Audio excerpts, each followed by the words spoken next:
So I've entitled it State of the Nation because I thought that was suitably kind of, yeah, maybe the nation is in a bit of a state, or all nations are at the moment, but I think we're recovering fast. And I think the fantastic thing has been the way education and teachers and the whole opinion of teachers and education has grown through this. And that's thanks to the endeavours that you put in, the endeavours that the teachers day in, day out are making, and the way that we've connected with children and parents as well, which has been great because that's a real boon for us.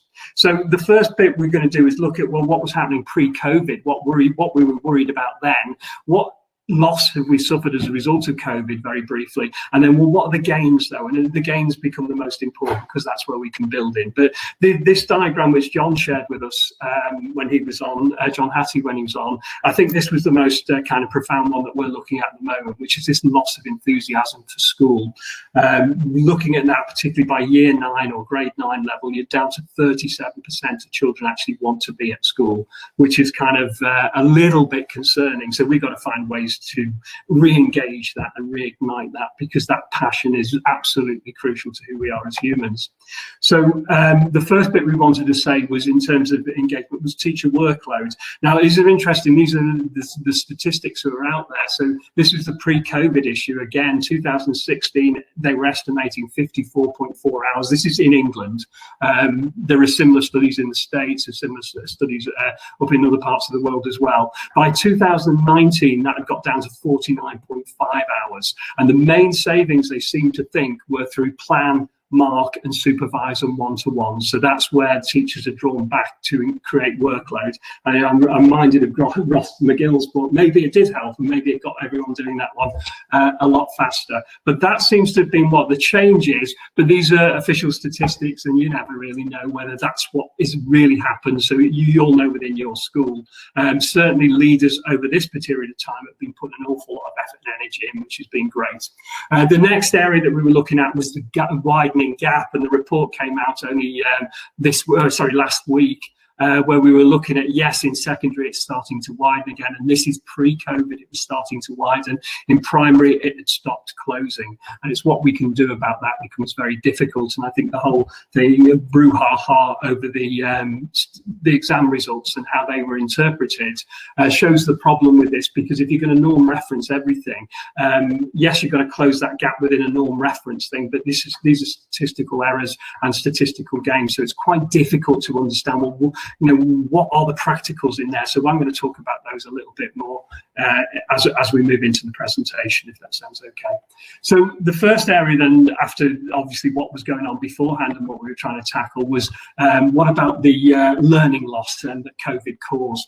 And I think before I get into sorry, I do apologise. I'm just putting my slides the wrong way there.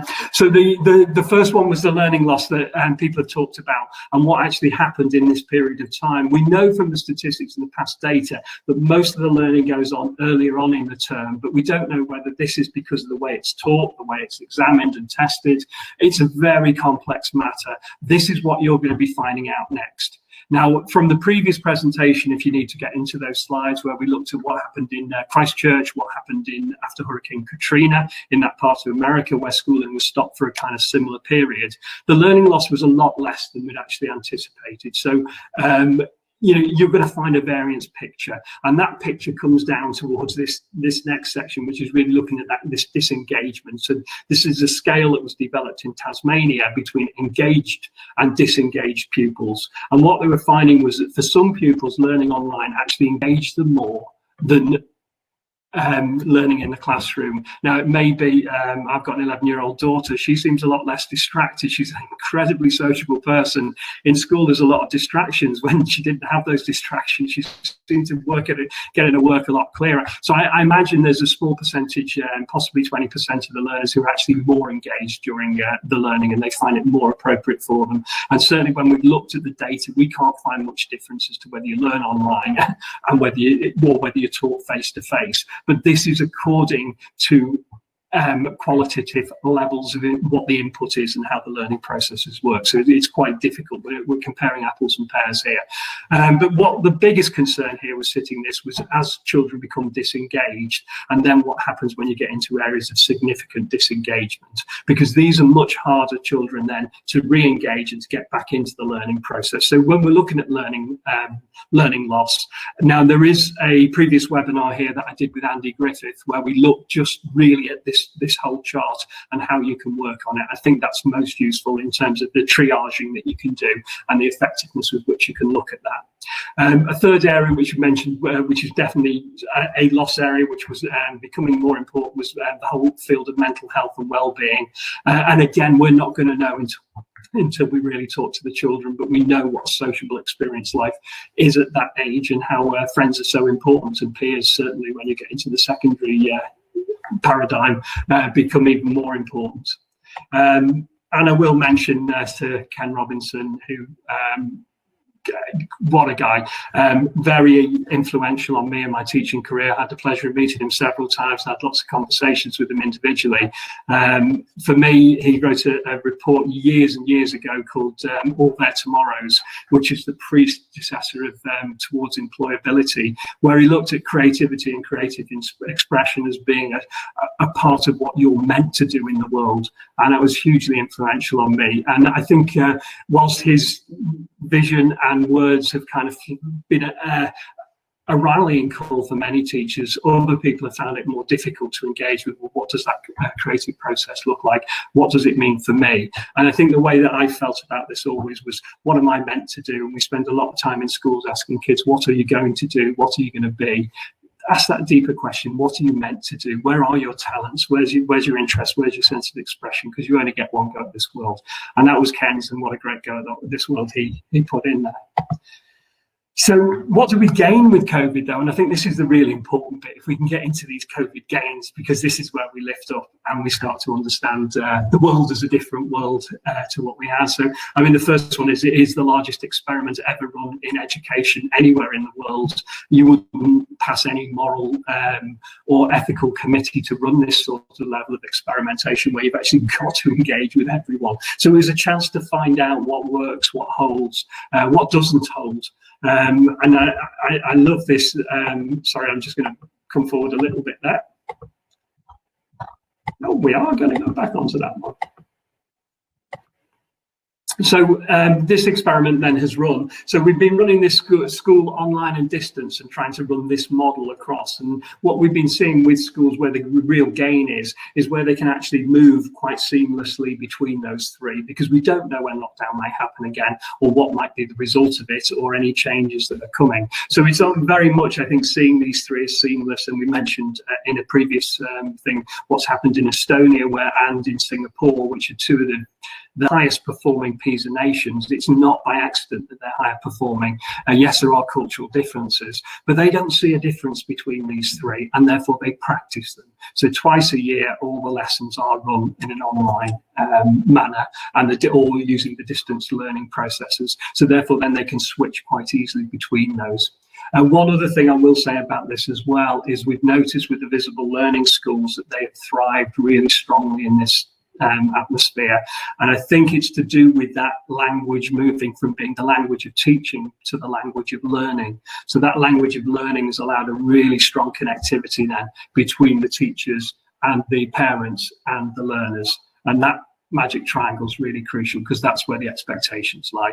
And I have mentioned this before and I'll mention it again. The expectations bubble is really, really important. Yes, it's important teachers have high expectations, about a 0.46 effect size, but the effect size of parents on their children and carers in that circumstance is a 0.7 effect size. So they can be more disruptive if they know what they're disrupting and the confidence. So kids come home with a hard maths problem and they go, oh, I can't do maths, I'm no good at it. And their parent reinforces that, or the carer reinforces and saying, oh, I was no good at maths at school either.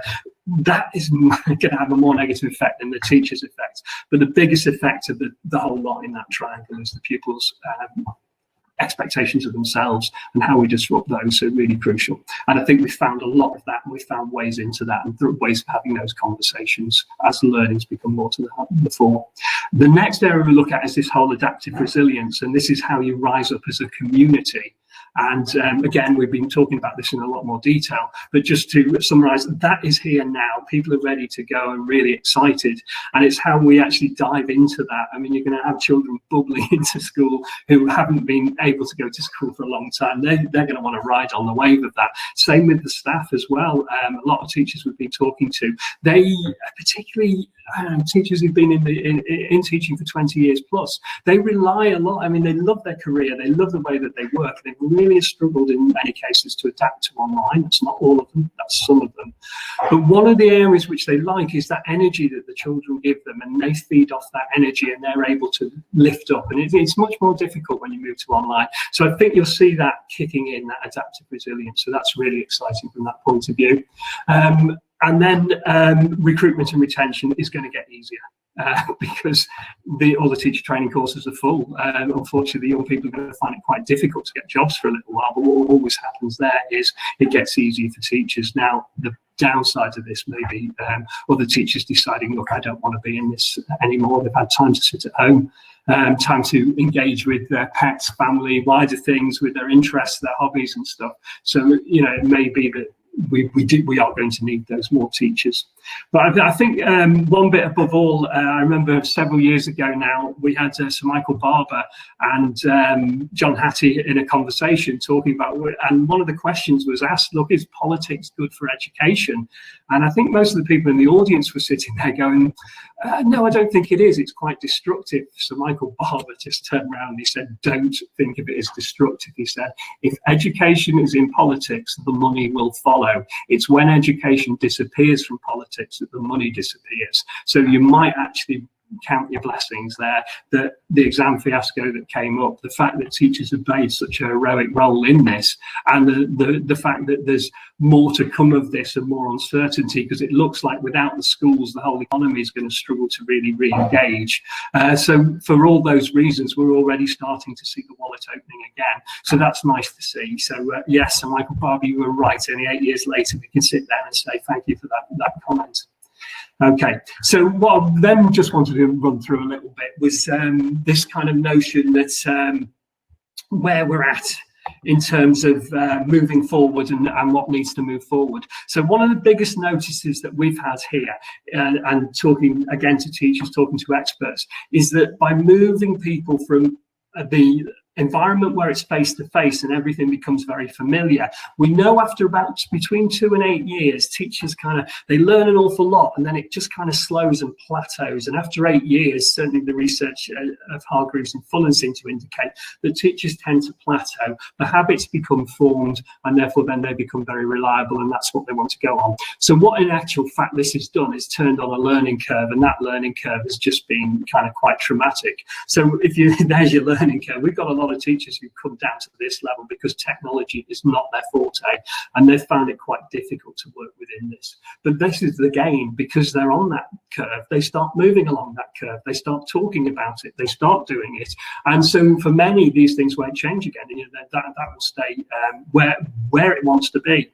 So what I just wanted to do is briefly run through, well, what's the Osiris got which can capitalize on that, and just introduce you to those, and you'll be familiar with some of these, no doubt. The first one I was going to talk about was visible learning. Obviously, we've mentioned there that schools who'd engaged with visible learning found this whole lockdown area a lot easier. And I think one of the crucial bits in terms of with visible learning is this kind of shift in thinking. So you're moving your thinking. So it is, whereas previously it's very much about teaching. I always see four crucial elements that go together here. Number one is behavior management, because if we don't get everyone into some kind of it's quite difficult to move things. Then we move to the curriculum, the exams, what the outcomes are that we're looking, and how we're organising that and planning for that. The third element then becomes the teaching element, how we're actually presenting this, how we're pre-assessing right the way through to retrieval practice and all those techniques that we're going to use with children. And then the last element is this learning element. How are they receiving it and acting on it? Are they able to apply it? Are they able to transfer it to new situations? And this movement between teachers and children has been very, very crucial in terms of the thinking that visible learning brings into a classroom. So our kind of feeling is that there's never been a better in time to invest in visible learning. Okay, so we're the exclusive UK license holders. We also hold the license for overseas schools as well, who are either British curriculum or British assessment based. But there is that programme, it is available, and yeah, that'd be kind of neat for you to get in. So if you're thinking of one thing to invest in and saying, well, look, this is a long term, it is a 3-year programme, but it will look at all areas of the school and how they're all orientated towards learning, and how learner voice then activates all the process. And the other nice thing about it is it's all based around collective efficacy, and collective efficacy is the gold dust, if you like it, that's sitting there. How we work together, collectively believe in one thing and orientate ourselves. In the case of visible learning, it's towards learning using Professor John Hattie's work, and that's massive changeover in terms of where you're going from there. So the next bit I was just going to mention was the so now with visible learning, what we've done now is we've adapted the program, so it's now fully online. So you can either do it online, so you've got a fully flexible program. You can do it online through a Zoom sessions, as we'll call them now. So you can have a live presenter working with you on the materials, or you can still have it face-to-face in schools. Now, the interesting one is they were already developing in Australia and testing out the distance learning model because of its flexibility, and a lot of their schools are quite remote out there as well.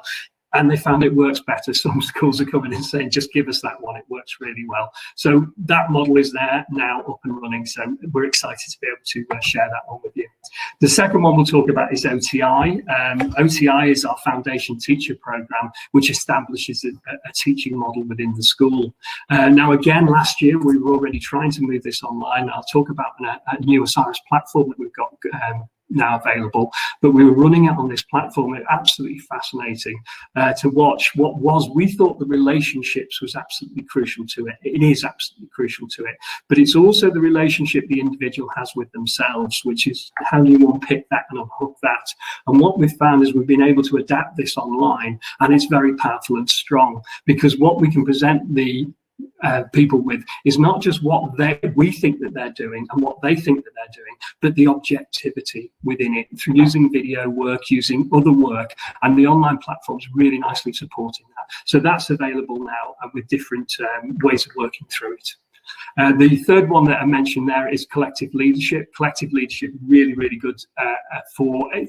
We'd looked at all the research, and I ask every professor I meet of leadership the same thing again. Can you tell me a leadership program anywhere in the world that can demonstrate impact on teaching and learning? Michael Fulham I was on with recently, he was the last one I asked. Not one can. There isn't one leadership program there that can actually show its impact. Yes, you get a qualification at the end. Yes, it raises your awareness and understanding of leadership, but none really seem to have the impact in terms of what it's going to do for the school as a whole. So what we've been doing is working with Mark Burns and Andy Griffith, and through their work on the learning imperative, we've been doing an awful lot of work on the outstanding teaching. And what we realized is this kind of building collective leadership is probably going to be more important. And we know from Vivian Robinson's work, I'll talk about models in a moment, and Peter DeWitt's work, that this collective is so important. And yet all the programs and all the leadership programs seem to be individually based. So what we've done with them is developed a collective leadership program, which is available and takes your leadership team through 2 terms where they look at all the blocks to learning and what adult learning looks like and how you can actually move the whole school forward. The nice thing about this program is you can focus it on anything, if it be closing the gap, be it achievement across the school, be it well-being. It doesn't matter because it's an adult learning process. But once staff actually work their way through it and then start to see all the pivot points around this adult learning process, then they get a shared language and they get a real sense of feeling of who they are, what the direction of travel is, real clarity on that, and they're able to pull together. So neat program there for you, and that came out of our learning from the OTI program. So improve your teachers, improve your leaders.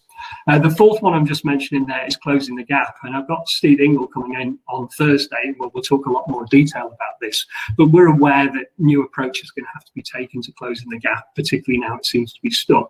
And we've been doing an awful lot of work in the area of academic resilience and how do you develop it alongside self-efficacy, alongside the collective and how that one works together, and also self-regulation. And that program really gets into detail in that. But what we've really understood was that a lot of the time we're short-circuiting the learning process because of the speed at which we have to go. There's a big curriculum out there. There's lots of maybe behavioural issues and stuff going on. And so it tends to be that the learning gets left behind. So what the Closing the Gap program does is really looks at that. How can we intervene with it? How does that work? The fifth one I'm mentioning there is the advanced mindset. So obviously we've been looking at growth mindsets for a long time here with Professor Barry Heimer, and we had Carol Dweck in a few times, and so we were looking at how does this program work. And what we're understanding is a lot of schools are really kind of struggling with, it's not the getting the children into the language of it, but I think what John Hattie would say is, look, growth mindsets is great, all well and good in one thing, but a growth mindset is the most fixed mindset you can have. And Carol just puts up the thumb and says, yes, exactly, that's what I've been saying all along. And suddenly it's got to move beyond the rhetoric, and what this program does is moves it beyond the rhetoric, gets it right into the practice. And what you're looking at with growth mindset is that moment of maximum adversity that a kid finds. At that point, do they move to a growth mindset? And what we find is if you just get the rhetoric in at the back, no, they don't. It doesn't change their behaviours, their practices, their beliefs. If we can get it in and practice it in that situation, then we can have quite a transformational effect in terms of what happens. Sixth one, then metacognition. We know how much this thinking about thinking, learning about learning process is really important. We've spent a long time breaking that down now, and we've now got that into a program where metacognition becomes a lot easier to take on board and to be able to work through. And then the next one I've got here that I mentioned is the insets. Now, all of these are deliverable online, so you can have these however you want. We can move in between face-to-face, online, and just keep changing that according to what you need at the time. They're all able to be delivered flexibly, and the great boon is as well, it can meet whatever need that you want. So excited to share those ones with you. Okay, so moving on, I'm just aware that we've got various chats that are going in there, so it's great to have people there. As part of this, I'm going to go on in a moment now to talk about models, but then I'm going to be moving on to, well, what the challenges we're looking at, and then what does online actually bring us, and what we'll go through what the online elements are that you can have and you can access to them. As part of what we're doing today, I'm going to be introducing someone as well, and we can give you access to Bounce Back Land, which is something we built with John Hattie. So really excited for that, and that's free of charge to all your schools. Okay, so just to come back into then where we were talking in terms of with the slides, the next bit that I wanted to move on to then was looking at these models and what the models look like. And I think there's a lovely 5-stage model from Dr. Wayne Dyer, which I really liked. One of my students gave me this about 30 years ago, and I looked at it at the time. He gave me the book, and I thought, does he really think I'm panicking? So it's a 5-stage model. He said that whenever something changes quite dramatically, we all start at stage one is panic stage. The next stage is inertia. Then we move to striving.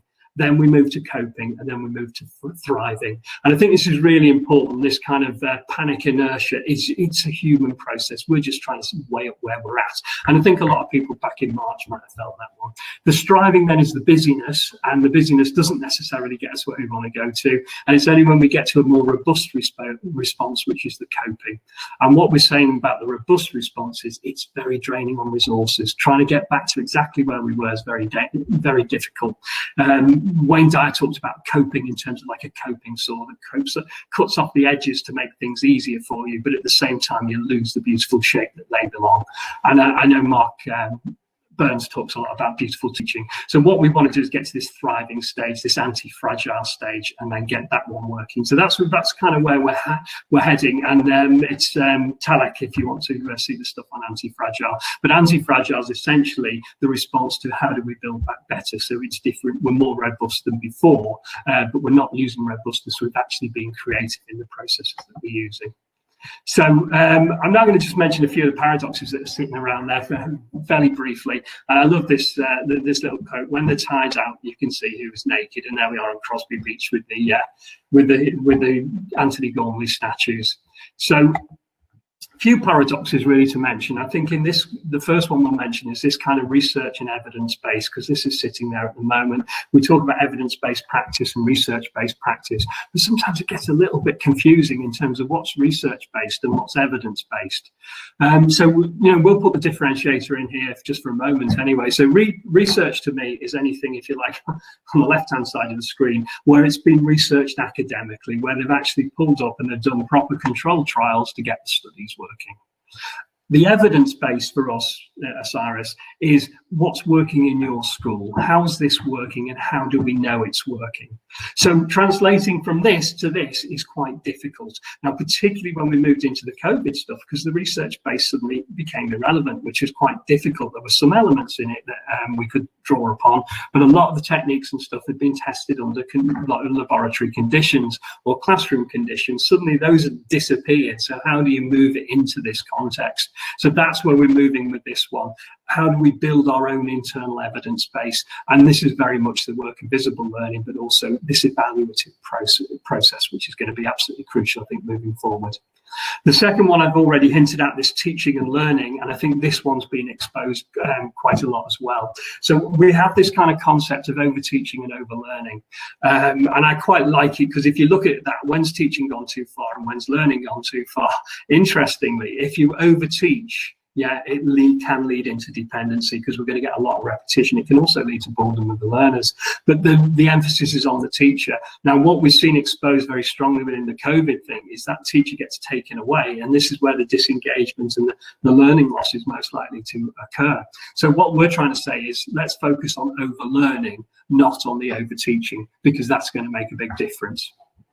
The third element we've already touched upon as well there, this individual versus collective. Now, one area we've been looking at this is the whole of CPD and staff development, and how does that work? Because there seems to be two processes that are operating there. One is me as an individual, which is very much me go on courses, me enhance my career, me find my way forward through that thing. And then the second one is this collective. What happens if we all work together on this? When we achieve a consensus, we achieve a sense of belief, and we all work there. Now, the two have got to operate in tandem.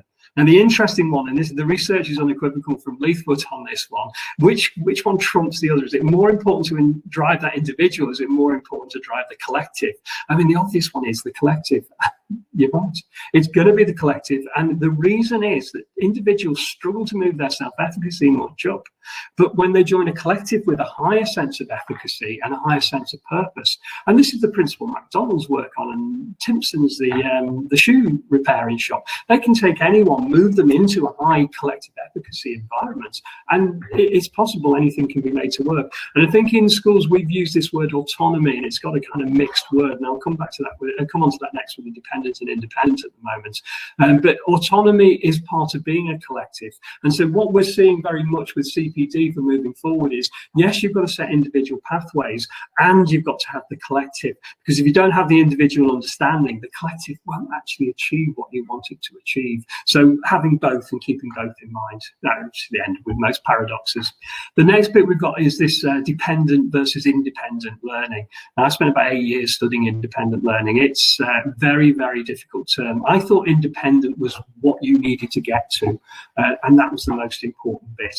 And that dependent learners was challenging, shall we say, because they needed the teacher around. Now, they definitely do need the teacher around, but I think the word independent should be replaced. It's independent learning itself isn't what you're really going for. What you're going for is the construct of automaticity, the ability to do stuff without having to engage too much of your brain while you're doing it. And you're not engaging your brain, not because you're distracted, but because you've overlearned it. It's practiced, it's in there, well rehearsed, so it's easy to go. So you're not putting all your time and the cognitive load into trying to understand the task. You're trying to reach beyond that point. And that's where it gets exciting, because then independent can be independent, it can be interdependent, it can be cooperative, it can be collaborative. It doesn't matter where you're moving to. It's the automaticity of those processes that become really important. We've then got this kind of dilemma between equity and standards, which we've been playing around with quite a while. Can you have equity with standards?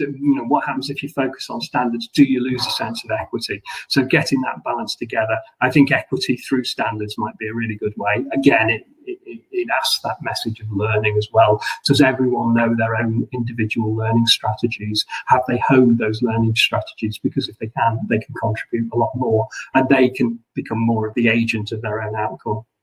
And then lastly, which I'm just going to throw up for a moment there, is the behavioural and cognitive. And it just came as I was reading through a load of research, and someone just pointed out to me, they said, Stephen, is that coming from a behavioural perspective, behavioural psychology, or is it coming from cognitive psychology? And it hadn't really occurred to me that the research is really important as to which stance it's coming from, because it determines what you're actually trying to look at. Obviously, the first is looking at behaviours, what can be observed and seen in interactions, whereas the second is looking at this whole cognition. Is it making something greater and bigger? And so really worth having a look at that just on a research thing. I think there's obviously a case for both, but just be aware where one's coming from, rather than we just kind of move to it. So we were just having a look at what these challenges we're facing, obviously what keeping you awake at night. And, we're here to try and help solve that as much as possible. And we've got there sitting there, cognitive load, relational trusts. I put there relationships times learning. It's so interesting. If you go into a primary school, what do you put first? Relationships. You go into a secondary school, I know I'm being very predominant here. What do you put first? Learning. And it's kind of, well, no, actually, these both have to come together, because the underpinning parts about relationship is about my comfort to make mistakes. And to get learning, you've got to make mistakes. But if you haven't got strong relationships, you will avoid making mistakes in them. So we've got to find this new kind of, what does relationship times learning look like? And I think that's a massive one. And then for leaders, I'm just going to put this one out, weaving and buffering, which sounds really crazy because it sounds like we're going making mats. We are making mats. Literally, we're making the welcome mat that sits outside the school. And this weaving has got to happen with, well, what's happening around us? Because we can see strategies changing all the time. We can hear, we don't know whether the kids are going to have to wear face masks in our school next week or not. That will come out a bit later. And we've got to make sense of all that. And we've got staff there that are coming in, day out, and we've got to make sense for them. So I like this notion of weaving. What are we weaving? So with the strategic impulses that are coming, being pushed down on us, with us listening to what people want to do, and then sideswiped from the side with new laws or regulations, what parents are saying. And we just got to keep weaving that and weaving it so it becomes a beautifully formed welcome mat. No matter what the day is, we can put that welcome mat out and we buffer around it. So there is a sense of clarity and a sense of movement. And I think that kind of form model is really good. What are we focusing on here? We're focusing on behaviours. We're focusing on this curriculum and getting a curriculum right. Are we focusing on teaching, or are we focusing on learning?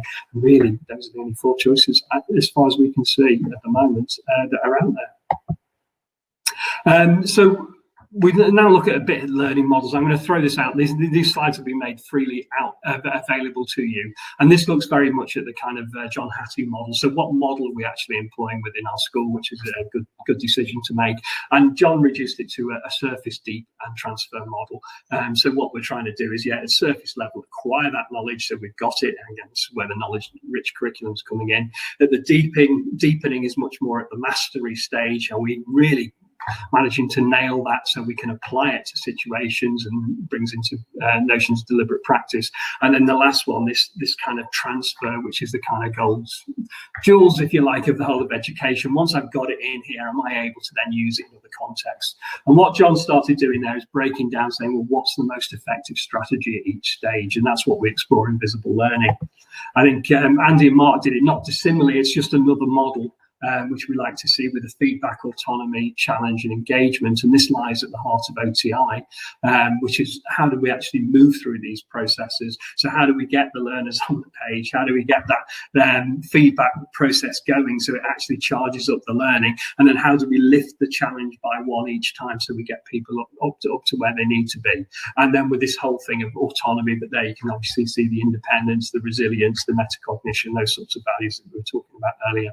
So that's the model that sits behind OTI. A couple more models, Martin Robinson there with his grammar, dialectic, rhetoric, which I really like, because whereas John picked up all the research and pulled it all apart and found out all, what's the effect size of everything, what's the meta studies on this, and just kept piling all that information around. And it's astonishing because he did it as a hobby for about 10 years. And because he was sitting on every committee, he was looking at every doctoral research program, literally, that was coming in around the world, and was able to kind of filter these through and compare them. What Martin did was he went through history and said, okay, what actually happened within the historical context here, and managed to reduce that to three key areas: grammar, dialectic, rhetoric. Grammar being the giving of knowledge, the teacher at the front, the knowledge rich, if you like. The dialectic being the discussion, the securing of that knowledge, the questioning processes, and the two-way situation. And then the rhetoric becoming very much about, well, what could the students express now as a direct result of this? Really neat model. What he said was when he did all the observations, teachers didn't really know which mode they were in and which was the right method to be using at the right time, which I thought was quite fascinating because it moves straight into that next model, which is this kind of novice to expert learner. And this is quite challenging with the whole of educational process. In terms of teachers, we noticed when we did some research into this, that the average novice teacher focuses so much on themselves. They've only got about 150 variables they're moving, and mainly it's about what's going on in their head and how they're seeing it projected out. So it's kind of a very one-dimensional model. Move towards the expert teacher model, and we reckon you've got anything between 10 to 15,000 variables going on an hour. And that's the difference between this kind of level of expertise and what you can expect to get out of teachers, out of the learners that you're getting. So very much, yes, with learners, we're trying to move them from novice to expert, but also with the teachers, trying to move them from novice to expert. So the message here is, what's your model? What is that model you're trying to do? Can it be clearly explained? Do all the teachers get it? Are they all on board with it? Are they engaging it with it as you would want to see, doing the right things at the right times? Okay, what we've done since then is actually moved that and said, well, how do we learn online? And this is a lovely model. It's actually from Buddhist philosophy from about 4,000 years ago, when they recognise that people already have an innate level of learning, and what our job is to lift that learning up. So, we can create this false dichotomy, if you like, with novice teachers and expert teachers, but virtually all of them are somewhere in the middle on that scale. So what this actually does is embraces the level of learning that you've got and says, look, there's 5 stages in this journey. The first one is, do you know this?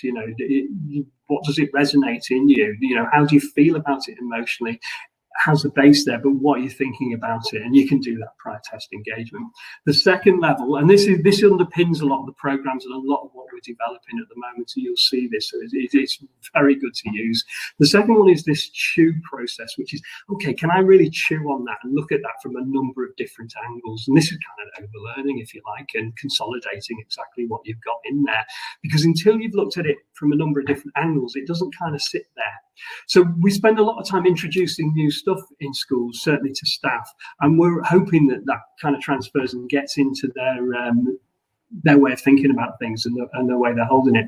But it's not till this next phase happens that they start to get that, which is this contextualize their own expectations themselves, the learning strategies they're using, metacognition stuff, all that sort of stuff comes together so they can start to make sense of what's going on in their head. And then I said DP and PB stage, we've got to get deliberate practice in here. What does 1 + 1 look like? What's the next step in terms of the staff learning and how that's going to work. How are they metacognizing, thinking about their own learning? And I remember sitting in a session John Hattie and Deb Masters were running with a school about 7 years ago, and they just talked through a learning experience. And then they threw it to the staff and said, right, talk about how your own learning went through that learning experience. And the struggle that staff had to do articulate that was very, very difficult. So if we can start doing that at staff level and modeling that at staff level, and a nice way is this: I can, we can, you can. We can use it with the kids, but let's use it with the staff as well. And then the PB being the personal best. What's my personal best? What is the notion I've got of teaching or explaining or achieving clarity? What level? Level 1, what does that look like? At level 2, what does it look like? What do I need to do just to close that gap as an individual? So very, very powerful stuff. And then lastly, and most importantly, if you like, in many ways, is this reintegration. Because if I'm going to change my habits, I've got to take this on board and I've got to change my memory. I've got to interleave it with what I'm doing. So I've practiced it. Yes, I recognise what it is, but now it's got to form part of my overall model of teaching and learning. Now, is that a shared model across the school? Ideally, yes, absolutely phenomenal when it is. So that's where you're trying to get to, and that's where the programmes can help. Okay, as my good friend John Hattie would say, knowing what to do when you don't know what to do. That's what it's all about, really, in terms of learning. The more we can get people charged on with that, the better. So we're talking about individual, we talked about group here, individual versus the group, individual and the group.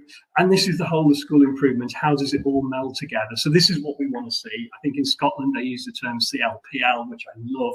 Career long professional learning describes very much an individual journey. CPD, I feel, has a bit of a kind of done-to approach. We want to get from A to B. This is the way we can do it. And this whole school improvement, what does it mean? Is it just about change? It's actually about changing stuff. So all that changing stuff, what we're changing, we're either changing individuals or we're changing the group. So, that's very much where we want to be in and into that zone. Okay, different ways of doing this, and we'll be meeting these people as we go on through the year.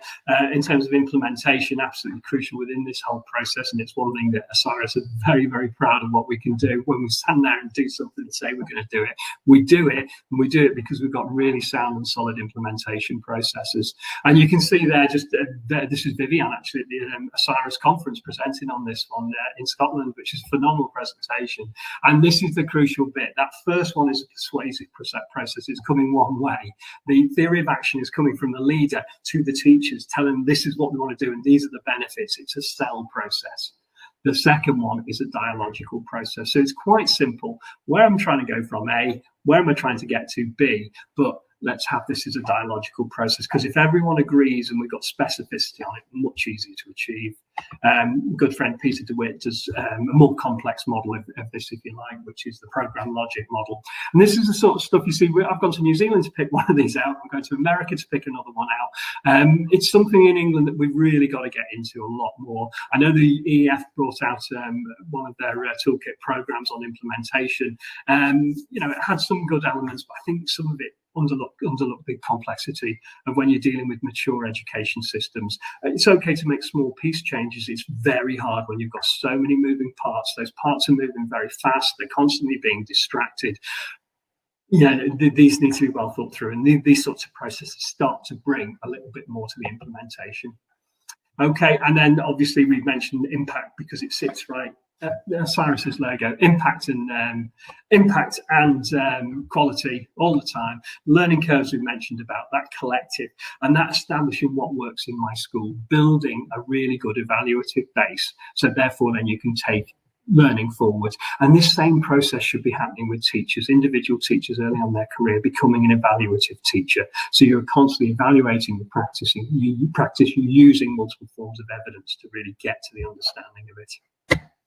Okay, Behaviour Lab's a new program that we've just developed.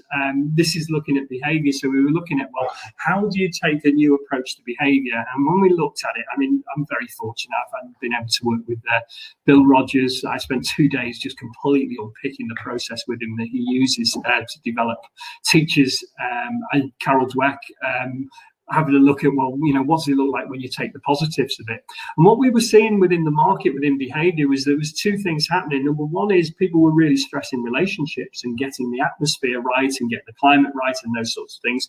Some schools doing a phenomenal job at that, and that was working really well, and that was holding their behaviour. Other schools tended to go for more of a behaviourist approach, if you like, to behaviour, where it became much more about counting and having counting systems in, either merits, demerits, or some equivalent token that was a behaviourist measure to move it, but everyone understood it. So what we've done is, and this is using the technology, is really neat, was able to just kind of go right back to scratch and say, well, hang on, behaviour is this huge amount of learning pivots. We identified 7 areas and 50 learning pivots in behaviour. There's many more than that, but at least it gave us a basic set. And then we've been working with teachers since that to try and kind of test this out and see how it works. What was fascinating was the results, because the first thing we do is to put the teachers through a kind of test, if you like, and test their knowledge and their perception. If you test their perception only, you'll get a false reading, and this is the problem that you get so often in education. You get these perception tests coming, and they'll tell you what they want you think you want to hear. By testing the knowledge as well, we're able to expose that perception reality gap, and then just focus the teachers on the areas that they need to develop more and develop more specificity around. But what it immediately showed is some teachers really get the individual relationships are so important, and they hold those, but they don't engage with the collective. You get other teachers who really get rewards and punishments, and they're able to do those ones, but they don't get the relational nudges that you can do in order to be able to hold that. And what this enables you to do as a staff is to actually get right into the back end of that, understand what staff are actually thinking about and how they're actually relating to behaviour, and then build your intervention and build your behaviour policy based off what people are already doing, what they already know, the schemata that's already in their brains.